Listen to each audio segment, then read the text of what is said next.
여러분, 살다 보면 가끔은 참 별것 아닌 순간이 가장 오래 남습니다. 오늘은 그런 이야기 하나 들려드릴까 합니다. 이건 아마 50대, 60대, 70대, 그리고 80대까지 모두가 고개를 끄덕이며 "아, 맞아. 나도 그랬지." 하고 웃으실 수 있는 이야기일 겁니다.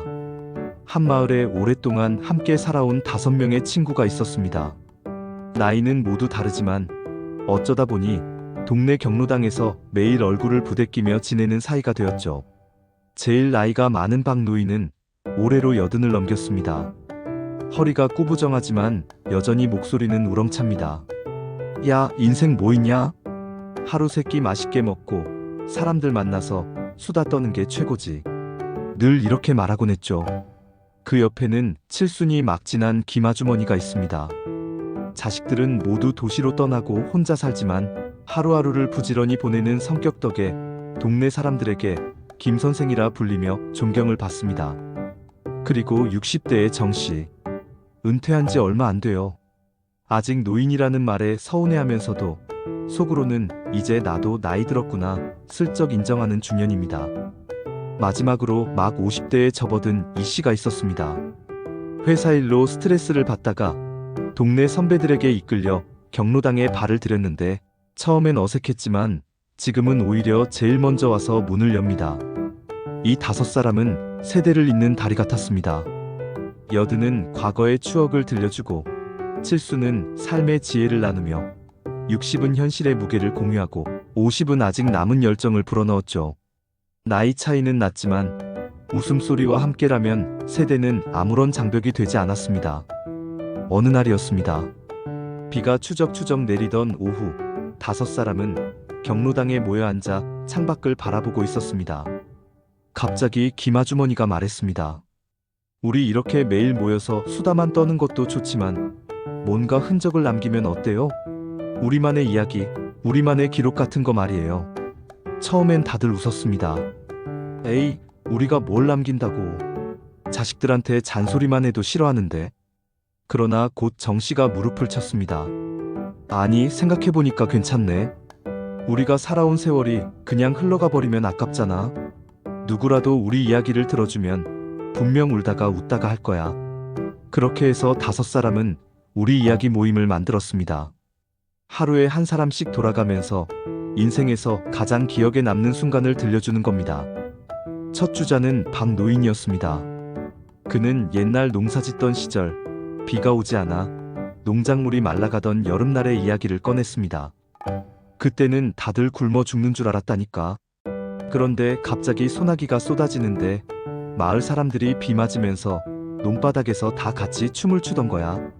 신나서 웃고 떠들던 그 순간은 지금도 생생하다네. 모두들 박수를 치며 웃었습니다. 그때도 춤을 추셨으니 지금도 이렇게 건강하신 거죠. 다음은 김아주머니 차례였습니다. 그녀는 자식들을 도시로 떠나보내던 날을 이야기했습니다. 기차역에서 손 흔들던 그 뒷모습이 아직도 잊히질 않아요. 눈물이 왈칵 쏟아졌는데 옆에 있던 아주머니가 제 손을 꼭 잡아줬죠. 그 따뜻한 손길 하나로 버틸 수 있었어요. 모두들 조용히 고개를 끄덕였습니다. 누구나 가슴 한켠에 있는 보내야 했던 순간, 그 쓸쓸함을 다들 공감했기 때문이죠. 그 다음은 정씨 차례였습니다. 그는 은퇴식 날을 이야기했습니다. 40년 동안 회사 다니고 그날 시계를 하나 받았는데 집에 와서 보니 그게 참 허무하더라고. 그런데 아내가 뭐라 했는지 아세요? "당신, 이제 나랑 더 오래 같이 있을 수 있는 거네." 그 말 한마디에 눈물이 핑 돌았지. 순간 모두 웃으면서도 눈가가 촉촉해졌습니다. 누군가의 동행이 있다는 건 그 무엇과도 바꿀 수 없는 축복임을 모두 알고 있었기 때문입니다. 이 씨는 회사에서 큰 실수를 하고 좌절했던 이야기를 꺼냈습니다. 그때는 세상이 끝난 줄 알았는데 지나고 보니 별것 아니더라고요. 사실은 그 덕분에 이렇게 동네 형님들, 누님들 만나게 된 거잖아요. 모두들 깔깔 웃었습니다. "맞아. 인생은 돌고 돌아 결국 여기서 만난 거지." 이야기를 나누다 보니 5사람은 깨달았습니다. 인생에서 가장 기억에 남는 순간들은 결국 거창한 성공이나 대단한 사건이 아니라 누군가와 함께 웃고 울던 평범한 순간들이라는 걸 말입니다. 그날 이후 이들의 모임은 단순한 수다가 아니라 매일의 기록이 되었습니다. 가끔은 종이에 적고, 가끔은 사진을 붙이고, 또 가끔은 스마트폰에 음성을 녹음했습니다. 시간이 흐르면 언젠가는 이 기록들이 자식과 손주들에게 전해질 테지요. 그리고 그들은 서로에게 약속했습니다. 우리 중 누가 먼저 떠나더라도 남은 사람들이 그 사람 이야기를 계속 들려주자. 그래야 그 사람은 진짜로 사라지지 않는 거니까. 비 오는 오후, 웃음과 눈물이 뒤섞인 작은 경로당 안에서 5사람은 젊은 날보다 더 젊은 마음으로 서로의 삶을 나눴습니다. 그 순간만큼은 나이도, 세월도, 주름도 모두 사라져버린 듯 했습니다. 여러분, 인생은 길게 보면 결국 사람 이야기 아닐까요? 잘 살았다, 못 살았다의 기준은 돈이나 명예가 아니라 내 곁에 남아있는 사람들과 나눈 웃음의 횟수일 겁니다. 오늘도 누군가는 다시 그 경로당 문을 열고 들어옵니다. 야, 오늘은 내가 얘기할 차례지? 그리고 또 한편의 이야기가 시작됩니다.